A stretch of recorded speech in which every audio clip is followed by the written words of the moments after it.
Hello, my name is Oles and this is a new episode of How to Make Music. And here I'm gonna show you how I made cinematic orchestral track with Japanese ethnic instruments. And how, starting with this section, to build the composition up to this section,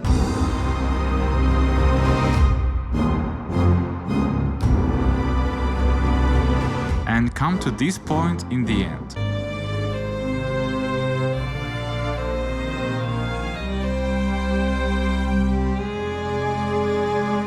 I will show you the creative and technical assignments I've set for myself and how these assignments led me to make some decisions, and I will explain them. I will also show how to employ music and structure of the track as a storyteller using musical instruments to describe the characters and events of this story. Also, in this video you'll see mixing and mastering process and some tips and tricks that might be useful for you. It's gonna be a long video, so grab your snacks, put on your headphones and let's get started.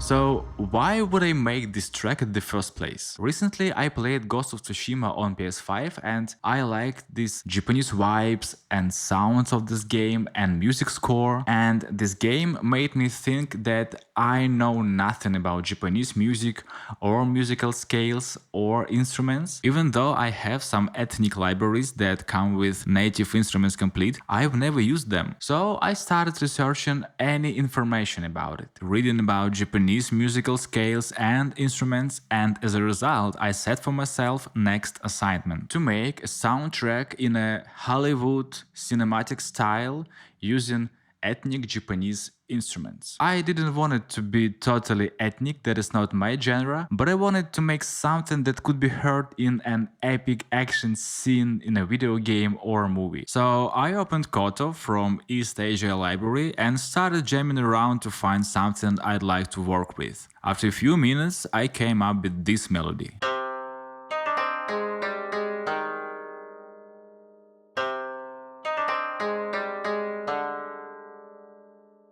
Since I'm considering this track as part of an epic action scene, I want to bring some darkness and anxiety right from the start. To do this, I use Firelight playing one long note and Ashlight to make some random noises around the koto. I also automated these X and Y positions to add more dynamic and motion effects. By the way, you can do this in the MIDI editor using MIDI channels, but I wanted to have quick access to these parameters, so I did it as a track automation. But it seems like there is something missing here, right? Yes, it's percussion. I wanted to set the groove from the beginning, so I added Japanese percussion from East Asia Library, made this simple pattern and humanized it a bit to make it less drum machined. As a result, I got this music part.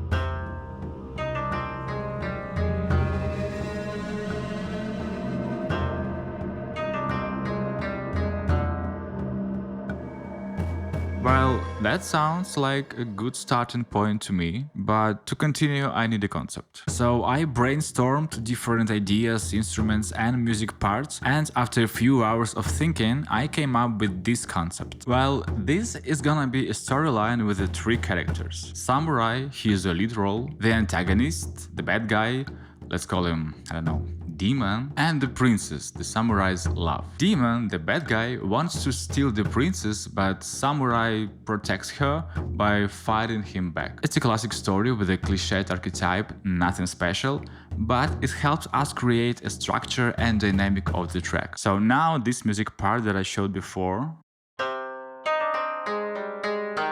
is a leitmotif of Samurai, and every time we hear it we know it's about him. Then I found this music line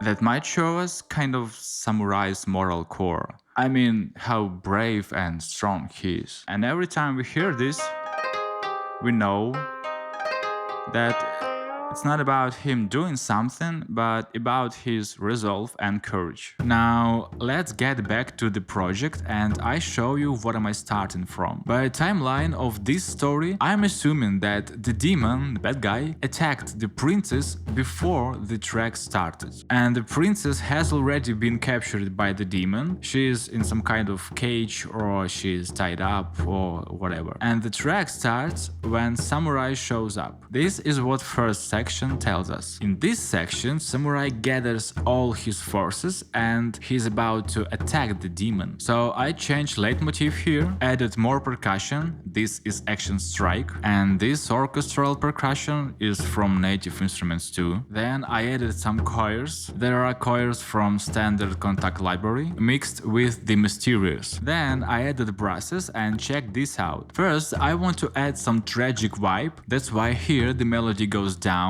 like the fight is inevitable and it's kind of sad. But after the samurai is getting ready and begins to walk slowly towards the demon, speeding up his steps. So here the melody goes up, and I also set these dynamic curves for each MIDI track to emphasize this building up effect. So let's listen to these two sections.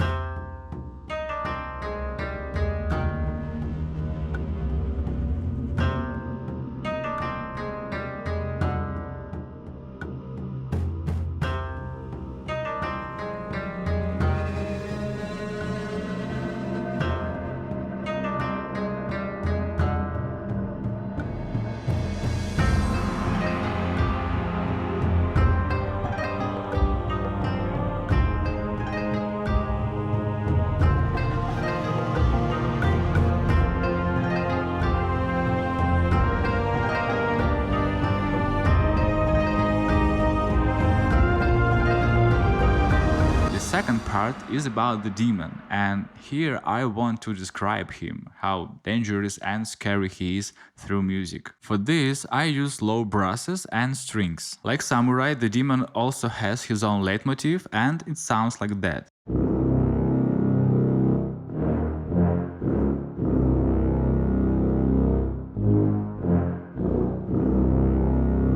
It's quite simple but epic and scary at the same time, and I want it to sound that way because this leitmotif works well with the samurai's leitmotif. You might hear it when I will blend them later. Also, there are some musical intervals that support these low brasses. Then I added percussion to make some accents and keep the groove, and each part of demon leitmotif has some kind of exit phrase which helps us logically move to the next section. I mean these bars here and here. Now let's listen to this section and try to imagine this scary, terrifying, dangerous demon, bad guy, whatever that samurai need to fight with.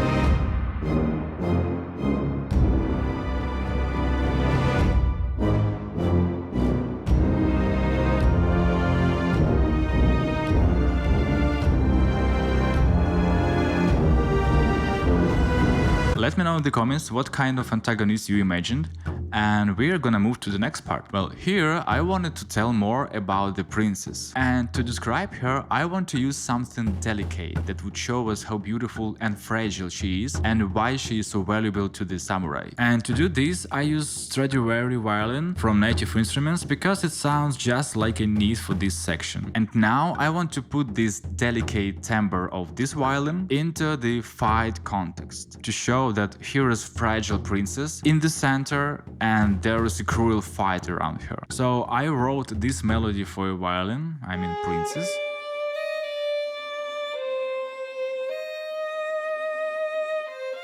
Then I added this percussion.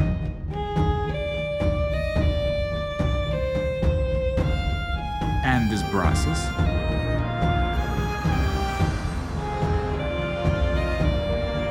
String section helps too. And the chorus.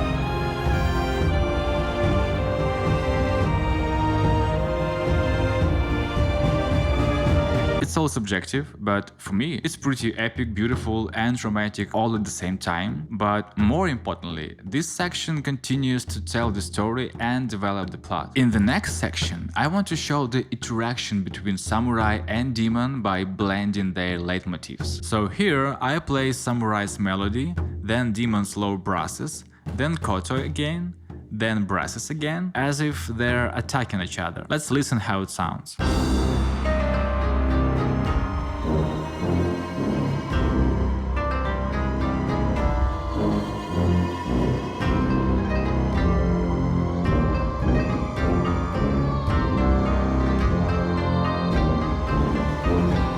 And in the next part, I'm gonna remind you about the princess, but in some specific way. By this moment, she's afraid, right? And she really wants Samurai to win this fight. To show these feelings, I'm gonna start a violin line from this trill articulation and finish it with the relief melody. I also want to add this pizzicato line in the string section to get more tension. And all of this brings us to the moment where Samurai finally kills the demon. Here is the culmination, and I want everything to explode. Let's listen to this part.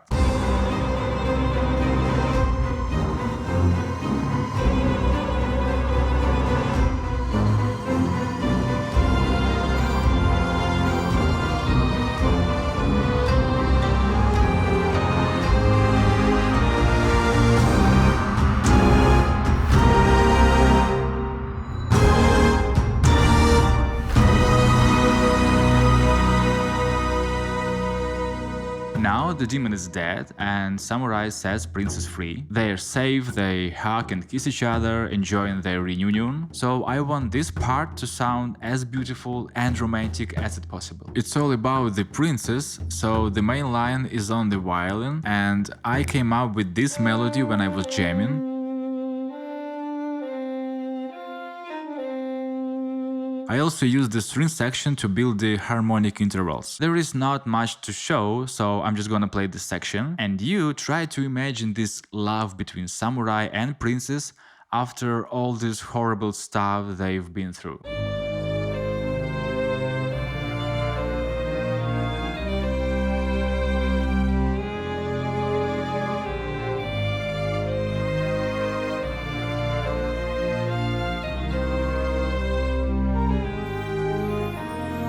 And that is how we get to the last part. Here I want to finish the story with focus on Samurai because he is the main character, he is the hero. So I make all instruments to calm down and leave only Samurai's leitmotif. But he killed the demon and saved his princess, so now he is kind of upgraded. That is why I play his melody in 2 octaves to make it bigger and brighter. Like after this story he became stronger and more experienced. Actually, I'm not sure you can do this on the real koto. I have never played one. And by those videos I watched on YouTube, I guess you can't. So if you have a real koto and you know how to play, please let me know in the comments, is it possible to play in 2 octaves at the same time. But for now we can assume that there are 2 guys with 2 kotos and each of them plays different octave.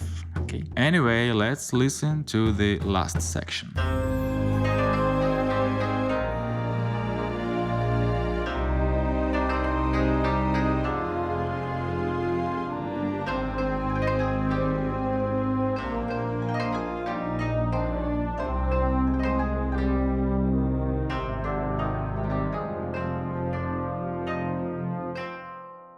This is it. I think I've achieved all my creative assignments, told the story, composed the track, so now I'm going to mix this track. On my koto I use relay to turn down its volume before the preamp and make it less wide. Then as a preamp I use Neve 1084 and I'm EQing it a bit. Then I placed the Abbey Road chamber from Waves right into the insert section to give koto some space, and then I compressed it with 1176 because I wanted to catch this fast attack of koto strings. So this is how it sounded before. Relay and Neve. Chamber. And compressor. Sounds good to me, let's check the percussions. Here I also use Neve 1084 as a preamp and equalizer, then inbuilt Reaper EQ to control the muddiness, and Relay just as a volume fader. So here are percussions before and after.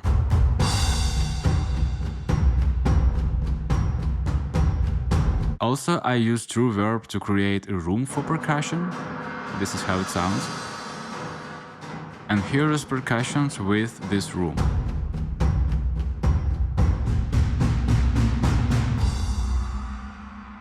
On the violin, I use Neve again as a preamp and equalizer, then LA2A. Then I wanted to reduce high frequencies a bit and Relay again just as a fader. So here is how the violin sounded before. Neve 1084, LA2A, and equalizer.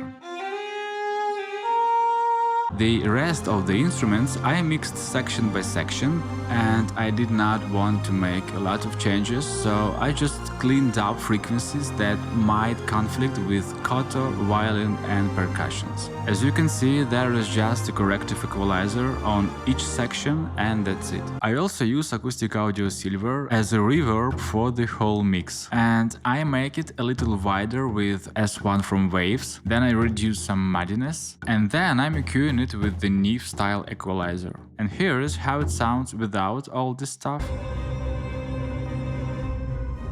S1, corrective EQ, and final equalizer. Now let's check how it sounds without this reverb.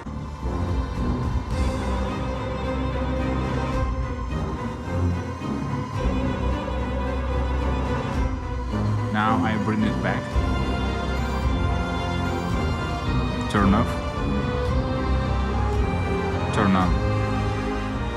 It's barely noticeable, but it makes the whole track a little wider. On the master track, I use Shadow Hills as a bass compressor, then Pultec to boost low end and high end. And here is how it sounds without Shadow Hills and Pultec.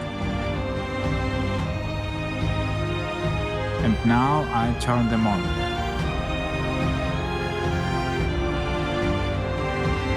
Then isotope ozone, and here I do tape saturation, then mid-side EQ, then dynamic EQ, multiband compression, mid-side saturation, and just before delimiter I use this magic EQ, and actually it will take a lot to explain what exactly this EQ is doing, so you'd better go to the Rick Beato YouTube channel, find this video, watch it, and you will find there this genius trick that sometimes might be useful for you. So now let's listen to this track without isotope ozone.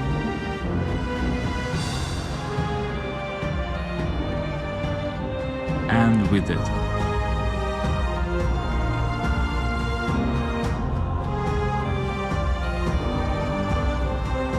This is it. I'm done with this track. You can listen to it on the streaming platforms. It's called Rise and Shine Samurai. Let me know in the comments what do you think about this track and my workflow. And in the next video we are going to make beautiful pop rock song with an electric guitar, piano and 2 vocals, male and female. You're not gonna miss it. So subscribe to learn more about sound design and music production. See you later.